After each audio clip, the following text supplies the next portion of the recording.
అందరికీ నమస్కారం. Welcome to Geethasri kitchen. ఈరోజు ఈ వీడియోలో నేను మీకు హెల్తీగా అండ్ సూపర్ టేస్టీగా ఐస్ క్రీమ్ చేసి చూపించబోతున్నానండి. ఇంట్లో పిల్లలు కానీ, పెద్దలు కానీ ఐస్ క్రీమ్ అడిగినప్పుడు బయట నుంచి కాకుండా హెల్తీగా ఇలా ఇంట్లో చేసి పెట్టండి. ఇష్టంగా తినేస్తారు. ఈ ఐస్ క్రీమ్‌ని ప్రిపేర్ చేసుకోవడానికి ఎలాంటి కస్టర్డ్ పౌడర్ అవసరం లేదు. అలాగే ఎలాంటి క్రీమ్ కూడా అవసరం లేదండి. ఇంట్లో ఉన్న వాటితో ఈజీగా ప్రిపేర్ చేసుకోవచ్చు. ఐస్ క్రీమ్ అని అడిగినప్పుడల్లా బయట కాకుండా ఇలా ఇంట్లో చేసి పెట్టండి. మనకు కూడా తృప్తిగా ఉంటుందండి. వీడియో చూసే ముందు ఒక లైక్ చేయండి. లేట్ చేయకుండా ఎలా తయారు చేసుకోవాలో చూపిస్తాను రండి.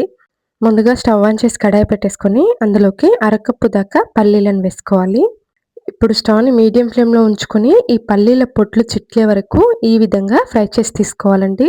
ఇప్పుడు దీనిపైన పొట్టు ఒలిచి తీసుకోవాలి. ఇప్పుడు ఒక గిన్నె తీసుకొని అందులోకి పొట్టు తీసిన పల్లీలను వేసుకోవాలి. అలాగే ఇక్కడ నేను 5 జీడిపప్పులు, అలాగే 5 బాదం పప్పులు కూడా వేసుకుంటున్నానండి. అన్నీ వేసుకొని ఇప్పుడు ఒక కప్పు వరకి నీళ్లు వేసి 10 నిమిషాల పాటు నానబెట్టుకోవాలండి. ఇక్కడ నేను 10 నిమిషాల తర్వాత మూత తీసి చూపిస్తున్నాను చూడండి. 10 నిమిషాలు నానబెట్టుకుంటే సరిపోతుందండి. ఈ విధంగా నానిన తర్వాత ఇప్పుడు బాదం పై ఉన్న తొక్కను మొత్తం తీసేసుకోవాలండి. డైరెక్ట్‌గా వేసుకోకుండా ఈ విధంగా తొక్కను తీసి వేసుకోవాలి. ఈ విధంగా తొక్కను తీసుకున్న తర్వాత ఇప్పుడు ఇందులో నీళ్లు మొత్తం వంపేసుకోవాలి. ఇప్పుడు ఒక మిక్సీ జార్ తీసుకొని మనం నానబెట్టి పక్కన పెట్టుకున్న పల్లీలు, జీడిపప్పు, బాదం పప్పుని మొత్తం కూడా వేసుకోవాలండి. అన్నీ వేసుకొని ఇప్పుడు వీటిని మెత్తగా మిక్సీ పట్టి తీసుకోవాలండి. ఇక్కడ నేను చూపిస్తున్న విధంగా ఇలా మెత్తగా మిక్సీ పట్టి తీసుకోవాలి. ఈ పేస్ట్‌తోనే మనం ఐస్ క్రీమ్ ప్రిపేర్ చేస్తున్నామండి. ఇప్పుడు దీన్ని పక్కన పెట్టేసుకోవాలి.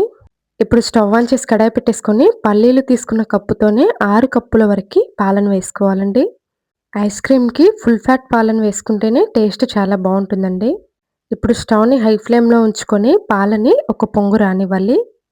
ఒక పొంగు వచ్చిన తర్వాత ఇప్పుడు గరిటెతో ఈ విధంగా కలుపుకుంటూ 5, 6 పొంగులు రానివ్వాలండి. ఒక పొంగు వచ్చిన తర్వాత స్టవ్‌ని మీడియం ఫ్లేమ్‌లో ఉంచుకొని మాత్రమే కలుపుకుంటూ ఇలా పొంగించుకోవాలండి. లేదంటే అడుగంటేస్తుంది. ఇక్కడ నేను చూపిస్తున్న విధంగా పాలు 5, 6 పొంగులు వచ్చిన తర్వాత ఇప్పుడు స్టవ్‌ని లో ఫ్లేమ్‌లో ఉంచుకొని మనం ముందుగా మిక్సీ పట్టి పక్కన పెట్టుకున్న పల్లి పేస్ట్‌ని వేసుకోవాలి. పాల క్వాంటిటీ అనేది ఈ విధంగా కొంచెం తగ్గాలండి. అప్పుడే ఈ పేస్ట్‌ని ఇందులోకి వేసుకోవాలి. ఇక్కడ నేను కొంచెం ఎక్కువ క్వాంటిటీలో ప్రిపేర్ చేస్తున్నానండి. ఒకసారి చేసి పెట్టుకున్నామంటే 2, 3 రోజుల వరకు స్టోర్ ఉంటుంది. ఇప్పుడు స్టవ్‌ని మీడియం ఫ్లేమ్‌లో ఉంచుకొని అంతా కూడా ఇలా కలిసే విధంగా కలుపుకుంటూ ఉడికించుకోవాలండి. ఈ పల్లి పేస్ట్ వేసుకున్న తర్వాత పాల కన్సిస్టెన్సీ అనేది కాస్త చిక్కబడుతూ వస్తుందండి. అంతా కూడా ఇలా చక్కగా కలిసేలా కలుపుకోవాలండి. ఇక్కడ నేను నా దగ్గర ఉందనేసి ఓ చిటికెడు కుంకుమ పువ్వు వేసుకుంటున్నానండి. మీ దగ్గర ఉంటే వేసుకోండి, లేదంటే స్కిప్ చేసేయండి. అలాగే ఇందులోకి అర టీ స్పూన్ వరకి పసుపు వేసుకోవాలి. ఎలాంటి ఫుడ్ కలర్ లేకుండా మనకి ఈ పసుపు వేసుకోవడం వల్ల ఐస్ క్రీమ్ మంచి కలర్ వస్తుందండి. ఈ స్టెప్ పూర్తిగా ఆప్షనల్ అండి. మీకు కలర్ కావాలి అనుకుంటే వేసుకోండి, లేదంటే స్కిప్ చేసేయండి. ఇక నేను కొంచెం కలర్‌ఫుల్‌గా ఉండాలని పసుపు వేస్తున్నాను. ఇప్పుడు మొత్తం అంతా కలుపుకోవాలండి. కలుపుకుంటూ ఉడికించుకున్నామంటే కన్సిస్టెన్సీ అనేది ఈ విధంగా చిక్కబడుతూ వస్తుందండి. చూస్తున్నారా? పసుపు మొత్తం కలిసిపోయి ఈ విధంగా కలర్ మారిపోతుందండి. ఇక్కడ నేను ఈ ఐస్ క్రీమ్ ప్రిపేర్ చేస్తున్నప్పుడు పవర్ కట్ అయిపోయిందండి. సో, ఈ వీడియో కొంచెం బ్లర్‌గా వచ్చినా ఏం పట్టించుకోకండి. చూడండి అంతా కూడా ఈ విధంగా కలుపుకుంటూ కన్సిస్టెన్సీ అనేది ఈ విధంగా రావాలి. ఇప్పుడు ఇందులోకి పల్లీలు తీసుకున్న కప్పుతోని 3/4 కప్పు వరకి పంచదారను వేసుకోవాలి. ఇక్కడ అన్నీ కూడా ఒకే కప్‌తో మెజర్ చేసుకోవాలండి. అప్పుడే మనకి ఐస్ క్రీమ్ టేస్ట్ అనేది చాలా బాగా వస్తుంది. ఇప్పుడు ఈ పంచదార మొత్తం కలిసే విధంగా స్టవ్‌ని మీడియం ఫ్లేమ్‌లో ఉంచుకొని కలుపుకుంటూ ఉడికించుకోవాలి.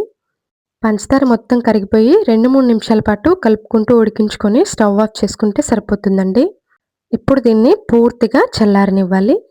ఇక్కడ నేను పూర్తిగా చల్లారిన తర్వాత తీసి చూపిస్తున్నానండి.